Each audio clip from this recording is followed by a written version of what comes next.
దైవజనులు బిల్లి గ్రహం గారు చెప్తారు, ఒక యజమానుడు పందిని గొర్రెను గొలుసులతో అట్లా తీసుకెళ్తున్నాడట. అవి కూడా చక్కగా వెనక వస్తూ ఉన్నాయి, గొలుసు వదిలిపెట్టాడు, అవి నడుస్తూ ఉన్నాయి. ఈలోపు ఆ బ్రిడ్జి విరిగిపోయి పంది గొర్రె రెండు బురదలో పడ్డాయి. యజమానుడు అప్పటికి దాటేశాడు.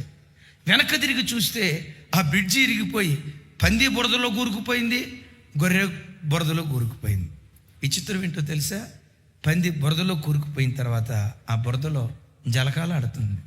కొంచెం ఘాటుగా ఉన్న చెప్తా, నీ మనసు పంది లాంటి మనసు అయితే పాపపు బురదలోనే డొర్లాడుతావు. పశ్చాత్తాపం నీకు రాదు, మారాలనే మనసు నీకు రాదు, బ్రతుకును దిద్దుకోవాలనే మనసు నీకు రాదు. ఎందుకో తెలుసా? నీ స్వభావం పంది లాంటి స్వభావం అయితే ఆ బురదనే చురుకుంటావు. ఏమా ఇట్లా చేసావు అని అంటే, నువ్వు చూసావా? ఎవరు చెప్పారు నీకు? చెప్పిన వాళ్ళని తీసుకురమ్మని బుకాయిస్తావు. ఎందుకో తెలుసా? నీ మనసు పంది లాంటి మనసు అయితే, నీ వ్యక్తిత్వం పంది లాంటి వ్యక్తిత్వం అయితే ఆ బురదనే జురుకుంటూ బ్రతుకుతావు. వింటారా?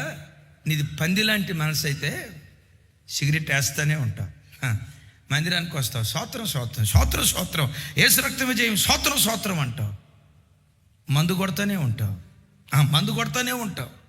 మందిరానికి వచ్చావు, స్తోత్రం అంటావు. ఇంత కూడా పశ్చాత్తాపం నీకు కలగదు. ఎందుకో చెప్పంటారా? స్వభావం పందిలాగా సైతాను గడు మార్చాడు. అదే గొర్రె బురదలో కూరుకుపోయింది అనుకోండి, బురదలో పడిన గొర్రె ఏం చేస్తుంది? పడింది మొదలుకొని అరవటం ప్రారంభిస్తుంది. ఎందుకు అరుస్తుందో తెలుసా?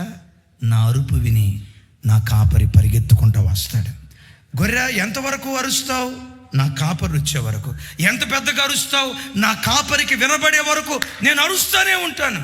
గొర్రెకు అరుపే ఆయుధం కనుక అది బురదలో కూరుకుపోయినా అది అరుస్తూ ఉంటే వెతుక్కుంటూ కాపరి వచ్చి రెండు చేతులు చాపి ఆ గొర్రెను లేవనెత్తి బురదను కడిగి మళ్ళా శుభ్రమైన దానిగా దేవుడు మారుస్తాడు. తెలుసో తెలియకో పరిస్థితులను బట్టి ఒకవేళ నువ్వు తప్పు చేసేమో పర్వాలేదు. ఈరోజు హృదయపు లోతులో నుంచి నువ్వు కూరుకుపోయిన బురదలో నుండి కన్నీళ్ళు విడుస్తూ గొర్రెలాగా దేవుని దగ్గర అరు, దేవా నన్ను కరుణించయ్యా అని ఆ భర్తమై దావీదు కుమారుడు నన్ను కరుణించని కేకలు వేసినట్లుగా ఈరోజు దేవుని మందిరంలో నువ్వు కేకలు వేయగలిగితే నీ ఆర్తధ్వని విని గగనమును చీల్చుకొని దేవుడు నీ యొద్దకు దిగి వస్తాడు, చేయి చాపుతాడు. నువ్వు కూరుకుపోయిన ఊబిలో నుంచి నా దేవుడు నిన్ను లేవనెత్తునుగాక.